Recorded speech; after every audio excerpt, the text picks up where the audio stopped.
Benjamin Franklin once said, "In this world, nothing can be certain but death and taxes."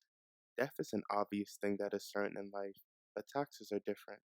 Taxes are a relatively recent invention when taking into account how long humans have been on Earth, but yet taxation has been one of the most important drivers of human history, and in this video, we will be discussing the history of taxes in the ancient world. Before we go into the origin of taxes, let's first talk about what taxes even are. Taxes are often defined as a compulsory fee that is imposed on a person or group of people that is collected by an authoritative figure or government in exchange for a service. These services can range from basic things like protection from foreign invaders and building infrastructure to other things such as housing and healthcare. This fee doesn't always have to be a financial one, it could be paid in labor, crop yield, or other goods and services.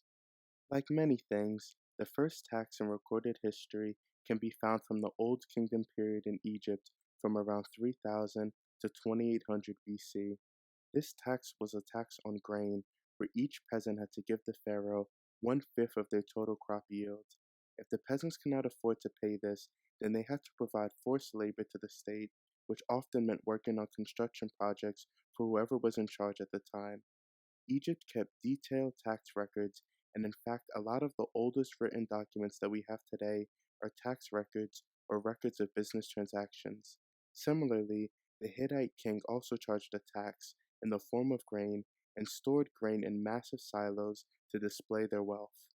In ancient China, all the land in the country belonged to the ruler, so farmers had to pay a tax to the ruler for using the land. This payment was a fixed payment, so in times of drought or a bad harvest, many farmers and their families starved or even perished. During the Zhou dynasty, tax officials were maintained by the local communities they were collecting from, which often led to abuse of the farmers to maximize yields. Confucius was one of the first people in China to formulate ideas about tax fairness and regulation, and felt that taxes should be limited to 10% of someone's income. During the time of the Medo-Persian Empire, Darius the Great implemented a uniform tax collection system across the vast empire. The empire was divided into satraps, where the ruler of the satrap would be in charge of collecting that region's taxes and then sending it to the treasury. Each region in the empire had to pay a different amount of taxes, given its economic output and land productivity. For example, Babylon had to pay 1,000 silver talents and 4 months of food for the Persian army. India, a region known for its gold, had to pay a tax of 4,680 silver talents worth of gold dust. Egypt, which was known for being a breadbasket in the ancient world, had to pay 700 talents and 120,000 measures of grain. Conversely, in ancient Greece, direct taxes were not a developed phenomenon. While they did have a tax on the rich, this was usually exclusively done during times of war.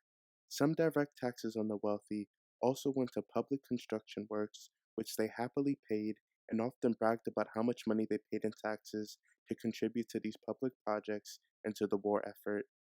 Rome, like the other ancient civilizations, had a tax on whoever used public land, which was usually the farmers, and they had to give 10% of their harvest to the treasury. Merchants arriving into the city also had to pay a 2 to 5% tax on the total value of their goods. These taxes were mainly used to maintain troops and for public works.